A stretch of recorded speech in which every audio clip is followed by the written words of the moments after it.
Hello, I'm Hal Lublin. And I'm Mark Gagliardi. Since the dawn of humanity, one issue has gone unsettled. With the fate of the world in the balance, we're here to settle once and for all. Best Lane. That's right. Don't worry, everyone. We got this. Podcasts should have a theme song. Podcasts should not have a theme song. Yes, they should. No, they shouldn't. They sound good. Yeah, but people are just going to skip past it. You know what? You're right. We got this. Hal, I pitched this to you earlier today by saying this, and I stand by it. You and I have done over 500 episodes of this show. It is hopefully a funny show, which would make us, in a sense, comics, which means I think 500 episodes in, we can talk about traffic. You think we had to earn that? I think we had to earn that because talking about traffic is like the comedy cliche, right? But I thought, you know what? Right. We're 500 in. I think we talk about driving. It's not a thing that we talk about a lot on this show, but it is a thing that is a big part of our lives in Los Angeles. Sure. Yeah. Constantly driving, constantly. I mean, I'm on the freeway every single day, as are you, as are most people, I would assume, unless they live and work in a very small localized area. You tend to be in major cities. At some point, you got to get on a freeway. And even if you don't, if you take road trips, if you go on freeways, this episode is one that you will realize you have an opinion about right away. And I'm proud of you, Mark. Yeah. Let me just say that I consider it growth that you said best lane and you immediately went just on the freeway. Like this is on the road. Oh, no, I didn't say just on the freeway. But like traffic lanes. Like you're not talking about Diane Lane. or Penny. Yeah, exactly. Yeah. Because the winner of that would be Candy Cane. Could be. It could. Well, we mean could be. Would 100% be Candy Cane Lane. Where else do you get a lane that, you know what? Maybe this episode is already over, asked and answered. It's Candy Cane Lane. It's got all of, I didn't even think about this, Hal. Well, I'm glad you didn't.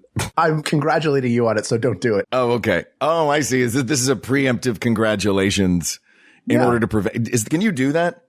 Do people say to their kids, hey, you know what? Congratulations on getting all A's next year. I just want to really say congratulations on not terrorizing this house while we're gone. It's got to work. I think, that's modern parenting, right?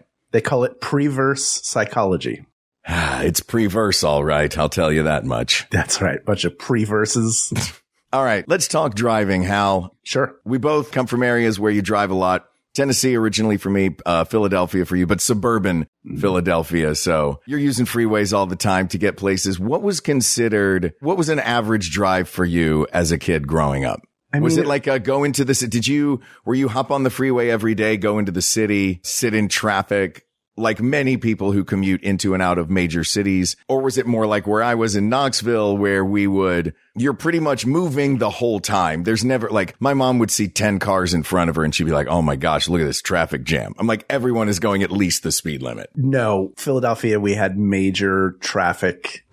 I-95, which is, of course, a major north-south interstate highway, was always jam-packed, and the Blue Route is packed, the Turnpike is packed, all these different, like you pick, 309 is packed.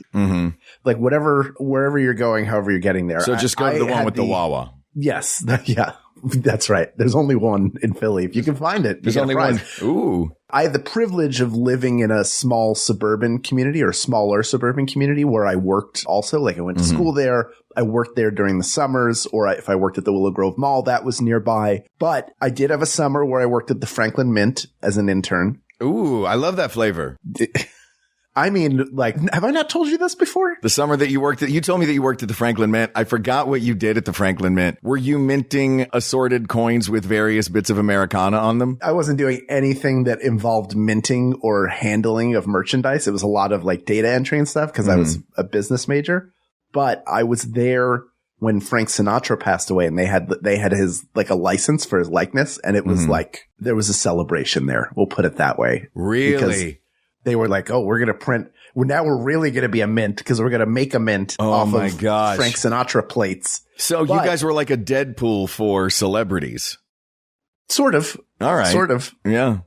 All this to say it was a 45-minute to an hour drive to get there. And a lot of that was due to traffic. Okay. Also working downtown my first year out of college and living in the suburbs, that was also, you would hit the normal rush hour traffic. And part of that is figuring out the correct lanes to ride in. You're always trying to guess. Oh, yeah. Right? Yeah. Pick one and stick with it. Do you have a favorite lane in like a 3 or 4 lane highway that's your go-to? Hal, it is. Well, yes. If traffic is moving quickly, I may get in the fast lane guy. I go all the way to the left and just go with the flow of traffic that is going in the left lane, which is a little faster than the flow of traffic in the other lanes. That's if it's moving. If it's not moving as much or at rush hour, I've learned in Los Angeles when to be where. You know what I mean? So like the routes that I take frequently, I'm like, okay, there's no reason to go and get in this when the freeway splits, right? The freeway is going to split in half into 2 different freeways.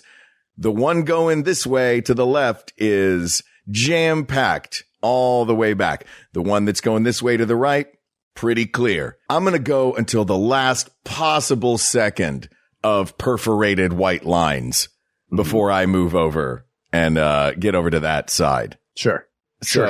Yeah, you want to get as deep into that backed up lane as you can. Exactly. And I know, and I'll put it this way. I do a lot of thank you waving, and I ask for a lot of forgiveness over permission. But I always thank you. How often is that wave met with a finger? No, fewer times than you would expect. I think people don't expect the wave, so they're ready to give the finger.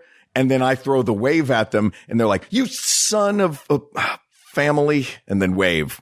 Or just put the hand down that they were going to put up. Oh, he waved. That explains it. Yeah, he waved. So he gets to do it. He feels bad. He feels bad about this thing that is pissing me off because I'm in traffic. Hey, and look. It's bad enough. I had to wait to get to this point. This person zips You didn't have through. to, though. That's the thing. You didn't have to wait to get to that You didn't point. have to. You didn't have to. But I'm, going through their mind. They haven't switched. Oh, there were a ton of times where I could have, but the cars were coming too fast. Because when you're in that lane and you're trying to get over and just the cars are going too fast and you want nothing more in the world. I think that slows down a lot of those lines. And I will tell you why. Because I know I will do this. If I think there's a chance for me to get over, I will stop forward movement and let the person in front of me get ahead a little bit so I have more room. Yeah. I don't want to be dangerously maneuvering out into the next lane. Yeah. But that just slows everybody down behind me. I realize that. And I don't think I'm the only one who does it. I think a lot of people do. You're also not you're not the only one who's going to make realizations in the course of this, is my guess. Yeah. About what things that we are doing. Much like our, should you lean back on an airplane, we might make all kinds of realizations about what is proper and or improper. Now, are you a get in that lane early guy?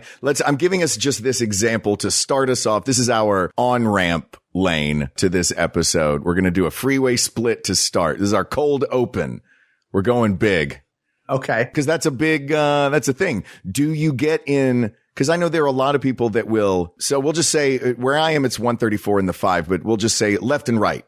And there's going to be a split and the left is backed up and the right is open. I will wait till the very end to get into that furthest right lane to get to the left-hand freeway. But I know a lot of people that will just chalk it up to, and I think this is going to come up a lot in this episode, that just are zen with it. That chalk it up to, this is just what I've got to deal with. I'm going to get in this lane. I'm going to relax. I'm going to not think about it. And I'm just going to chill here, goof around on my phone as I creep along. And you think, Mark, in asking this question, you're implying that there's a chance on God's green earth that I'm going to be zen while I'm driving a car? That's going to be just the picture of calm, like if meditation was a person. Yeah. Hal Lublin, meditative person. I'm just so chill. No, if I'm already over in that lane with no people, I'm going to go as close as I can to the end and I will find a spot and either someone will let me in or I will find the person who is not paying enough attention and not moving and I will just go right in front of them. That's exactly the move. I will go where there is an opening. I will, if somebody's being too aggressive to try to force me out, I will find a way to try and make them let me in if I can, because don't be a mean person. Like if it's me and they're trying to get in and they have nowhere to go, they're at the end, I let them in. Yeah. So it's like, all right, you did this move that I do. Get in here, you little rascal. Look, we don't comment about politics on this podcast, but suffice it to say it's 2026 and there is a level of human decency that I would think everybody believes is missing in one way or another. Yeah. And so if you are not going to exhibit it on the road, I will make you exhibit it on the road. And you can be mad all you want. And you'll have time to memorize my license plate while you're doing it because you'll be looking at the back of my car. Yeah. Look, man, I'm on your team on this one. That's funny that we both are team get right up to the edge and then get over. But that's a very specific situation. So that is a very specific lane is one very specific lane that you and I share an enjoyment of, or at least can find a utility for, is the lane that is the absolute last second before getting into the busy one. The slightly emptier lane right before you get into the busier one. Can I give you, here's my little trick on that, by the way. Please. My little trick on that, find a work truck. Cause you know who really doesn't care most of the time? Person driving the work truck. They're like, yeah, sure, whatever. I'm on the clock, no man. Rush. Yeah. No rush. On the clock. Don't care. And they'll wave back. I give them the wave. They're like, oh, hey, a wave. Thanks. I wasn't even going to throw a finger up. Nobody ever waves. We were talking about this the other day too, the lane change. And I don't know how ubiquitous this is everywhere. I've spent a lot of time in California or New York where I don't drive at all. But then I come back to California and I'm driving. Yeah. So I don't know if this is a California thing or an everywhere thing, which is if I turn on my signal to change lanes, the next person behind in that lane that I've turned my signal on to get into speeds up, like closes the gap because they see my signal go on. Yeah, I've seen that. That's not nice. No, man. So sometimes I don't signal if I think somebody's going to do that. If I look at them, I'm like, they're probably going to be one of those ones that zooms up. I'm just going to go. Oh, no. That's how you get into accidents. Yeah, that's that I won't do. I will signal that I'm moving, and hopefully they don't do it. If they do, then I will speed up and I will get ahead of them later on. Like, ultimately, those people will lose. Yeah. Bad people will lose in life, ultimately. Down the line. Might not be that day, might be somewhere else. Who knows? What influence do you think being a gamer has on the way you drive? I hope none. Okay. Because it's very different. Fair. I'm just curious. I didn't know if you played racing sim games because the mentality of, I'm going to get in front of that guy feels like a gamer mentality. It is also a mentality that I have because sometimes, I'm not going to lie, if there are cars passing me, I feel like I'm going backwards. You know, comparison is the thief of joy. If I'm not comparing myself to other people on the road, great. If there's nobody else around there, I can be doing 50 miles an hour on a freeway and think I'm going just fine. But if I'm doing 80 miles an hour on a freeway and there are people doing 100 miles an hour on a freeway, I'm going backwards. Oh, that I learned at a young age. I learned at 19 not to do that. Yeah. This isn't all the time. I got pulled over going 90 something miles an hour. Really? Yeah. Oof. And had they caught me in the right stretch of road, it would have been 100. No kidding. I was trying to see how fast I could make the car go. Falsely high numbers in that moment. Oh, yeah. No. What you're bringing up is exactly why I don't care to stay in the far left lane.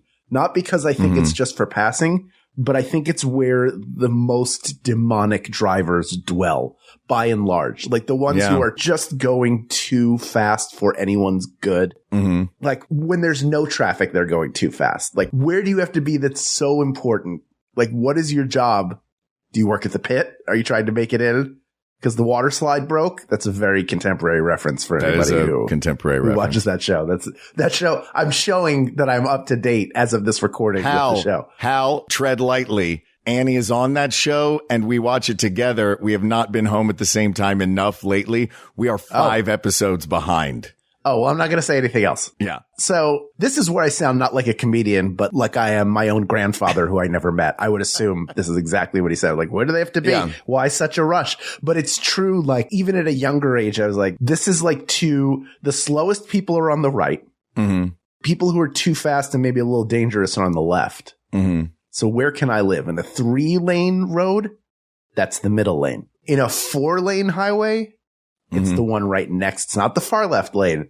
it's 1 over. That for me, I have found to be the sweet spot. I do like that 1 lane over when there's 2 middle lanes. If it's just a 3 lane, I do not like that middle lane. And you're right. I'm probably scaring my loved ones who might listen to this episode and some of the things that I'm saying in it. But yeah, I generally tend to just get in the left and go. I try to go with the flow of traffic, or at least play a game of the Viola Spolin classic game Spaces, where you fill the negative space around you. And if that just so happens to be in front of me as I, kind of gently glide through lanes. I'm not going to say I zip through lanes. I gently glide through lanes. How many times have you been to traffic school? Once. How many times? Just have you once? been? Yeah. Did you do in person or online? I did in-person traffic school. The comedy one? No, I was thinking about going to the comedy one, and then I thought, I don't know. It's not that I don't trust the knowledge about driving that I'm going to get. I don't know if I trust the comedy presentation of the knowledge about driving. For those of you who don't know, who are not from the Los Angeles area, and I don't know that other cities have this, but LA definitely does. There is a comedy traffic school that I think is at the Improv or the Comedy Store. Is it? I think it's at one of those places. Oh, I thought it was at its own facility. Maybe it is. I don't know. I might be conflating it, but there is a comedy traffic school where a comedian teaches you, and I guess is doing chunks on traffic. Like that's man. You're not getting our stand-up bits because neither of us are stand-up comedians, but there you will get somebody's bits. It's not like, I don't think it's like, I'm just trying to think of like a Bo Burnham. I'm trying to think of some comedian that everybody would be very like. Chris Rock's not there teaching you traffic, but you might get a good comedian. I don't know. I never went, but that was like the famous, like, oh, if you have to go, go to that one. Mine was online. Oh, see, I would have liked it to be online. Mine was a long time ago, and I don't think they had.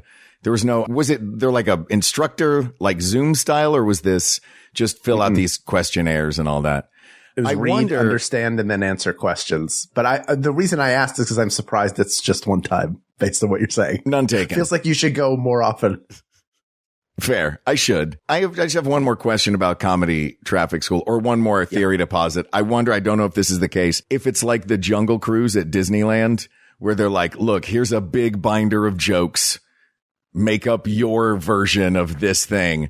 And then it's just zipping through Jungle Cruise style, all the stuff that you got on. That I would be interested in. That would be fascinating. Less interested in that. Oh no, that would be fascinating to me. If you have a binder of approved jokes at comedy driving school, come on. That's a sociology lesson as much as a comedy show. I just wonder if the teacher takes too long with the section if somebody flashes a light at them to wrap it up. Between each different segment of things that they have to check off the list of things you get to know, somebody comes out, plays music, switches, gives a bro hug to himself, and then he turns around and does the next segment. All right, coming to the stage now. Signs. Years and years ago, this is like over 20 years ago now, Ben Acker and I wrote a thing for Annie Savage for when we were all in Sketch-a-Sketch together. We were all in that sketch group, and it was doing like a bit of how different people, like different groups, would eat a sandwich. I think it was eating a chicken sandwich. Yeah, eating a chicken sandwich. Everybody would eat a chicken sandwich. But the best part of it was at the end, the light flashes, and you would see her eyes, like she would recognize that the flash happened, and her eyes would get big for a second and then fall because she knew she had to stop. And it's such a great, I think about that, like it runs through my mind because it's such a perfect comedic moment that I saw on stage multiple times. A subtle encapsulation.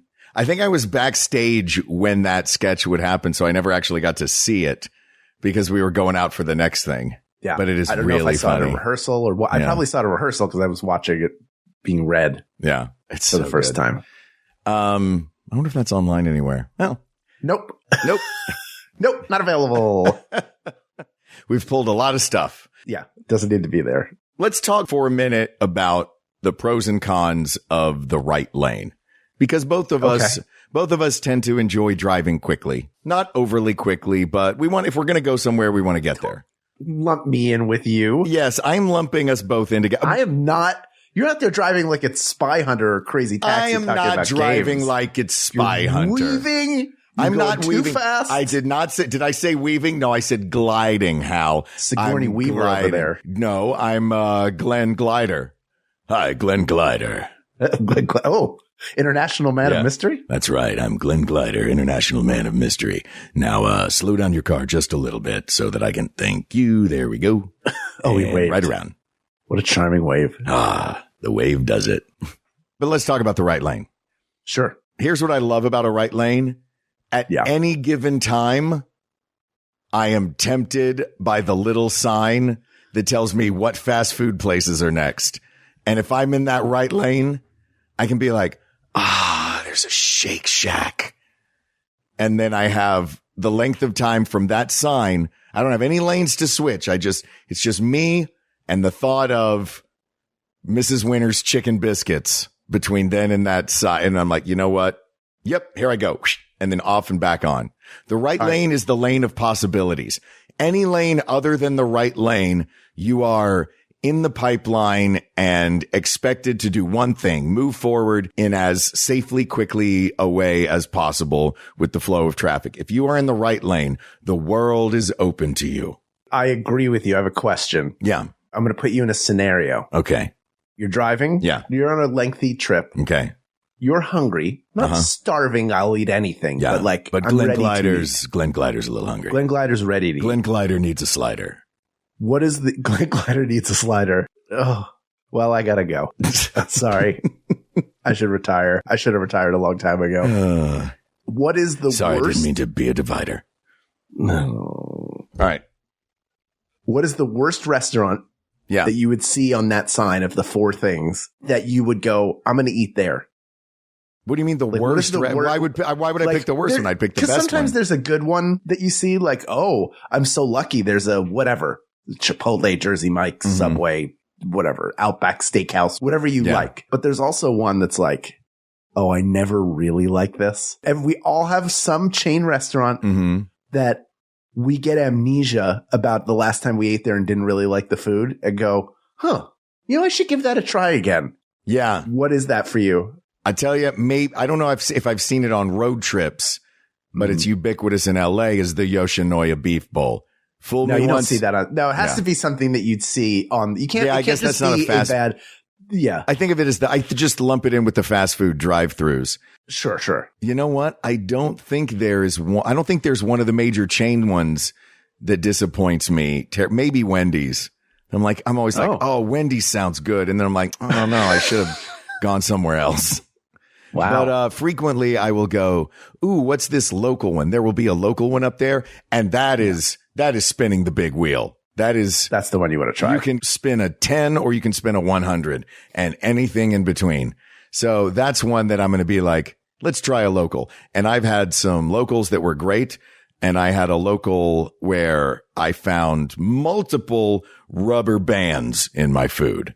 So it's a mishmash. What? Linked together or one after another? No, like they had like somebody had broken a rubber band and been like, I broke a rubber band. And then instead of throwing it in the trash, threw it in with the spaghetti. I don't know why I was getting You spaghetti. said you found several pieces. Multiple- Yeah. Spaghettis are lots of long pieces. When you get spaghetti, it's all long noodles. Which is why finding a broken rubber band in your spaghetti is jarring because it looks like it's disguised as spaghetti. A rubber band can be an office supply until it's in a bowl of marinara and then it's pretending it's spaghetti. And I'm going to bite into it and be like, why does this one noodle taste weirder than the rest of them? How many chews did it take to realize what was going on? One. Get out of here. I know al dente when I taste it. I'm Italian. One chew. What did you do? Spit it out. Did you tell them? No, I'm a people pleaser. I'm not going to bring it up. I just looked better. So you paid for a bowl or plate of spaghetti plus a broken rubber band. Yeah. Which, for all you know, was holding somebody's hair up. Oh man, Multiple don't broken tell me. rubber bands. Well, That's multiple what I'm pieces. saying. It might have been the same rubber band. It broke, but that's the other thing I'm saying is if it broke once and you have it something that looks like a noodle, that's one thing. That's what it did. But spaghetti, unless they cut it up like if it's a restaurant run by children, Yeah. Oh, I'm sorry. and they bring it you wasn't cut up spaghetti. That's my bad. I didn't order spaghetti. I ordered the biscotti. Oh, okay. You got biscotti. I got and meatballs. biscotti and That's- meatballs. Well, there you go. Then Yeah. you have no one to blame but yourself. Yeah, that was exactly. probably an add-on. They probably upcharged you for that. Yeah, they did. I should have just gotten the PB&J with the crust cut off. If they don't see you blowing bubbles in your drink, they come over. Is there something wrong with your chocolate milk? Would you like a fresh one? Yeah. What's yours? Burger King. You think it's going to be good and then it's not? I just forget how much I dislike the food there every time. And I go, well, I'm going to give it a try. I'm pretty hungry. I think I'll do it. I'm sure it'll be fine. And then it's not fine. It's not good to me. Not my flavor of ice cream. It just always feels low quality. And I did get food poisoning from a Burger King one time. So oh dear. It ruined it for me, much like TGI Fridays are ruined for me. Yeah. What was it at TGI Fridays that you got? Probably wings. Wings or potato skins. I just got a bucket of mop water. It made me sick, and I did not expect it. Yeah, it's super weird. Who'd think that bar mat would be something that wouldn't, be sanitary? For me, it was Dupar's, the diner in LA, which I really liked. You ate out of the case, they had mayonnaise that had been there for forever, right? Well, it was because we went after a show and it was a late show. We were there 2:33 in the morning because we were doing, I think our last show was at 1:30 in the morning. And then, and we went and, got sandwiches and, I think it was early Friday morning and I was eating Thursday's mayonnaise, which by the way, Thursday's mayonnaise might be the single grossest food item I've ever mentioned on this show. And we've talked about some gross stuff. Thursday's mayo. Get some hot mayo. Where it's it almost looks like rubber cement. Yeah. On the stiff peaks. Yeah. Blah. Woof. All right. Well, I'm sorry that you had that experience at Burger King. They do have good fries, though, I think. Yeah. I do like the right lane as well. Yeah. The right lane is chill. In LA, the people that are in the right lane are like, look, man, I'm just getting there. Or the people in the right lane are very, very, it is 420 in that car all day.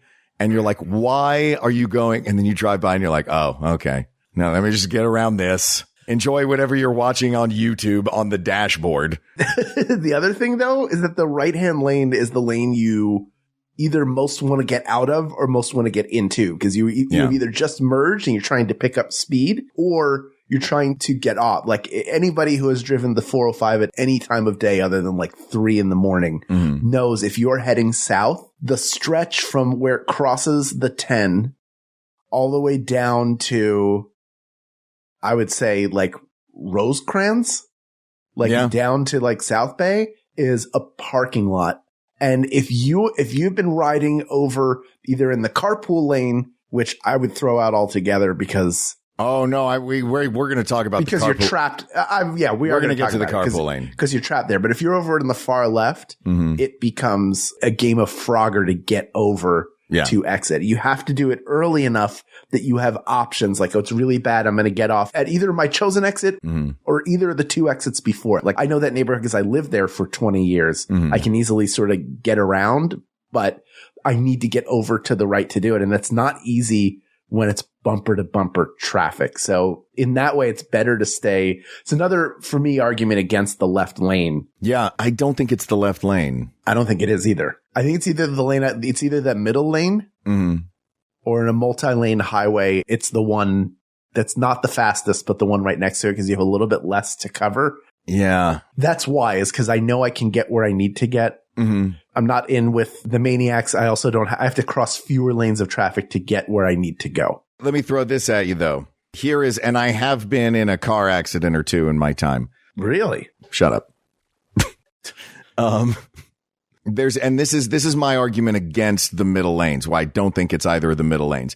I enjoy, especially that one that is just to the right of the far left lane, the second lane over from the left. It's a great lane because also that's the lane. If there's a cop, you don't want to be the fastest guy on the road. You want to be the second fastest guy on the road. That's right. So that's a good lane for being in that position. My problem with those 2 lanes is you mentioned the maniacs just a minute ago. If the maniacs do maniac things and stuff happens, it's a freeway. Stuff happens all the time. If you're in one of those two middle lanes, there's nowhere for you to go. There's a hazard on either side, which is how I totaled a car because abrupt hazard happened right in front of me and I swerved. And when I swerved, I hit the car that was coming up in that lane. If you're in the right lane, you've got the shoulder. If you're in the left lane, you got the shoulder. That's my problem. I feel when I'm riding in the middle lanes, that's when I feel the least safe.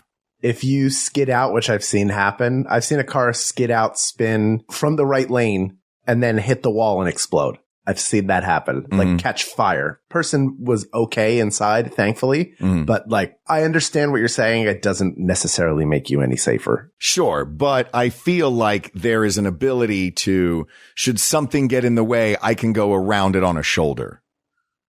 Should something abruptly get in the way. I'm not talking about just like a slow car. I'll just pick an actual lane to go around a slow car. I'm not that guy that uses the shoulder to go around cars, but no. Should a hazard appear, I want that shoulder. Let's jump real quick though, because you mentioned it. I want to talk about the carpool lane and slash the paid toll lane. Fast track. In California, it's fast track. I don't know if that's national. You can be in the fast track lane with 2 people for $0 and with 1 person for a couple of bucks. I don't love the elitism that a toll lane represents. It just feels like a money grab to me. Like the interstate highway system is one of America's great inventions, one of its great public works. And to tack on a lane for some business to piggyback on it and make, millions of dollars a year feels distasteful to me. That said, when I look up and that thing says, hey, it's $2.30 to go past all these bozos, I'm going to switch my transponder over and pay that $2.30. Yeah, I was going to say to you and anybody else out there, don't give money into that system because the more of you that have it, the less beneficial it is to me when I have to use it. And I haven't had to for a long time, but I think it's a really smart addition because people don't obey the carpool laws. You're supposed to have 2 or more or 3 or more at this time or whatever it is. That's harder to monitor than knowing like, hey, you drove through and there's no transponder. I've been ticketed. I got ticketed once for driving a fast track lane, which I did, I think by mistake. Like really? I didn't realize I'm in this lane. I guess I might as well ride it. And it was a great ride. And then later I got a ticket for like $100-something. And that wasn't great. Oh, that must have been your second offense though. Cause in California, at least for me, they did this thing. When I did that, I did the exact same thing. I drove maybe it was a different company. I drove in the transponder lane without the transponder. And, they sent me a letter that was a ticket that was like, okay, you can either pay this ticket or retroactively, we will just deduct that from your transponder payment and account that you build. They're like, you get one where if you don't have the transponder, we'll just send you a transponder and then we'll charge you the $3. You got to like load it up with $20 or whatever. You got to preload them. And they're like, you just send us money. We'll send you a transponder, load it up minus those $3. So I got that the one time. I'm sorry you didn't get that. The courtesy was not extended to you. Maybe it was an Italian thing. Maybe they're like, this guy's a paisan. Oh, wait, who is that? Is that? Oh, I know who that is. That's Glenn Glider. It's Glenn Glider. Glenn Glider goes, you know what? He goes where he wants. He goes where he wants. I think by and large, unless people are paying like a toll lane, that those HOV lanes are fool's gold. Because you always think you're going to go faster, and you do for a little bit. But when there's traffic everywhere. Yeah. And you are essentially trapped. You can only get off in certain areas. Yeah. And many people do and will continue to get into and out of that lane when they're not supposed to because either that lane is backed up or they're trying to get in to escape, which adds an element of danger to it because you generally don't have a shoulder to your left. You have a wall to your left. So if you get into an accident there, you are in trouble. And also there are a lot of times where you go, oh, it's not every single exit. So I have to remember where to get off to reach the exit that I want to reach. Yeah. Because otherwise I'm going to way overshoot it. So for those reasons, I don't like that. It is not the best lane. It might be the worst lane. You know what? I will add a reason why I think it is a terrible lane. Yeah. or not the best lane, maybe not the worst lane, but if you are in that situation where you got into the HOV lane, you're like, okay, I'm in the carpool lane and you are going, and then the carpool lane comes to a complete dead standstill. Not only, I've had this happen before, not only are you now at a standstill in the lane that's supposed to be moving quickly, you have to now pretend to have a passenger while not moving. It's so much easier to pretend to have a passenger while you're moving, because you can just kind of talk to the chair next to you and people see it go by. They're like, oh, he's got a passenger in there. There's two of them. But then if you get stuck in that standstill and you're like, oh man, I've been faking it this whole time. I have a hat on top of a 2-liter that I've been wiggling. Now they can clearly see that I'm wiggling a hat on top of a 2-liter. I got to get out of this lane immediately. Just saying. So it's not that lane. I used to put on that suit that the guy wore on the Gong Show where it looked like a bunch of people are dancing with it with a bunch of rods. That's a good idea. idea. Hanging out the windows. It's a good suit. Didn't work either. They figured it out. No. Or they would stop me and want an autograph and they'd see that I wasn't the guy. Oh, then they'd be extra mad. They'd be like, and you don't have passengers? Yeah. You know what you got to do? You know, I was thinking this the other day. You know what I got to get? What? Baby on board sign. There you go. Baby on board sign equals carpool lane. Free carpool lane. Don't everybody do that. Like Hal said, don't everybody go get a transponder. Don't everybody go get a baby on board sign. Not worth it. Not worth it. Look, we are stressed drivers frequently, you and I. Yes. I wish I were not a stressed driver.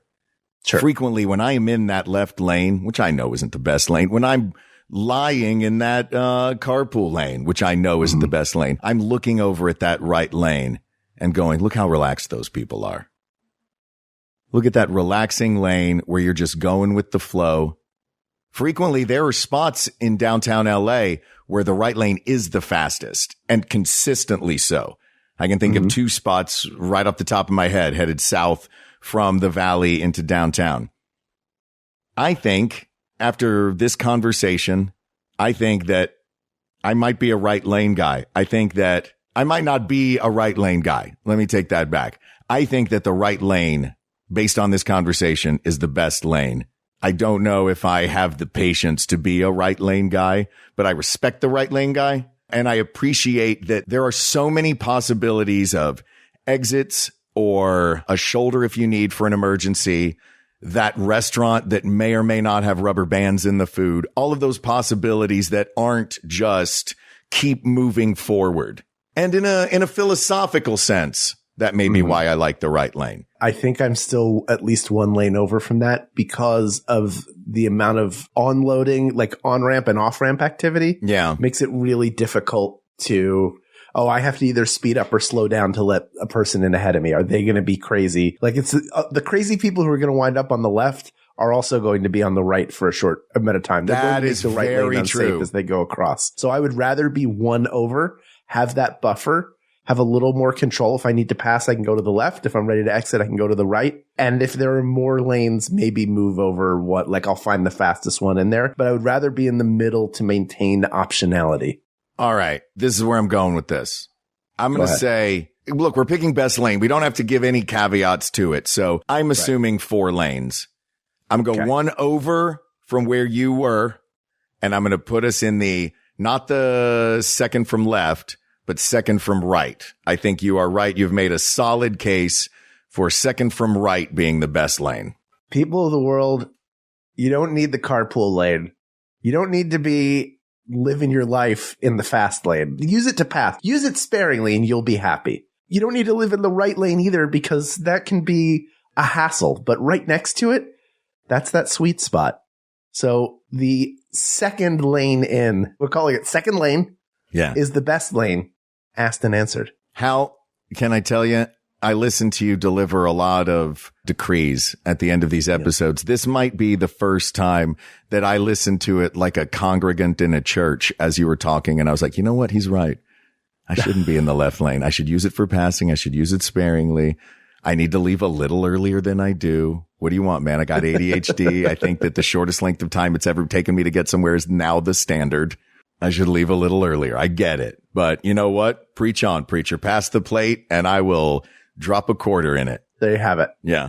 Asked and answered. That topic is closed, but there are many more topics to discuss. So please reach out to us via email at wegotThisPodcast@gmail.com, or you can find us on the social media at We Got This Podcast. We are at We Got This Show on Instagram. Don't forget to subscribe to our YouTube channel. And of course, you can go to bit.ly/WGT Discord. Join our Discord where we get many of the topics we discuss on this show. The Max Fun Drive ended, and you may have missed that, but you can still get in on thousands and thousands of hours of bonus content by becoming a Max Fun member. You can do it at any time. Those of you who participated in the drive and have been supporting us for all of these years, we do say thank you. We are so grateful. For those of you who want to get involved, you can still go to MaximumFun.org/joinWGT. That's MaximumFun.org/JOINWGT. Set up your membership at that $5 level and get access to a huge library of bonus content. Thank you to producer Ken Plume, researcher Kate McManus, graphic designer Uri Kelman, and QA engineer Jen Alba. And thanks, of course, to you,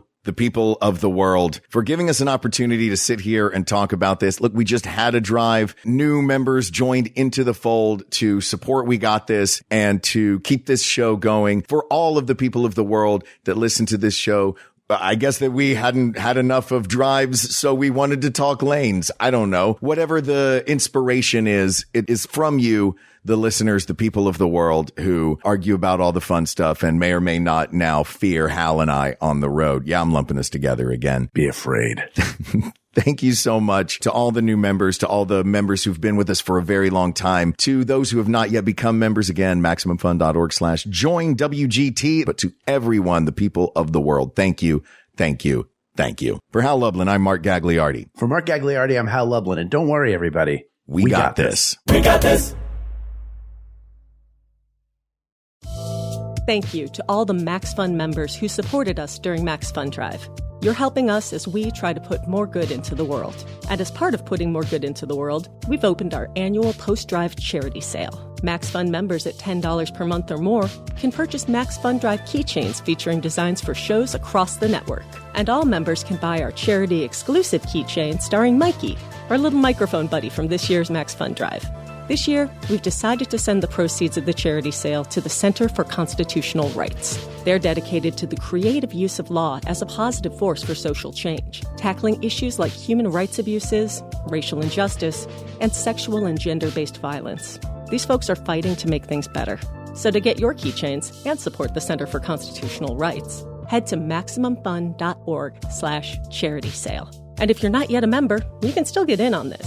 To support the show you're listening to and get access to bonus content and the charity sale, just click the link in the show notes. The sale is live now, and it ends on Friday, May 15th. That's MaximumFun.org/charity sale. And thanks again. Sleep is important, but it's difficult sometimes. I'm John Moe. On Sleeping with Celebrities, famous people help conk you out by talking in soothing voices about unimportant things. Maria Bamford on parking. I parked in a bus stop. That's just not right. I am not a bus. Roxane Gay on airports. My favorite airport is Indianapolis. It has a really smart layout. Alan Tudyk on yardsticks. You hand somebody a yardstick, yardsticks become part of the family. Granted, it's a weird idea, but it's lots of fun, and it works. Listen wherever you get podcasts. MaximumFun.org. Comedy and culture. Artist owned. Audience supported.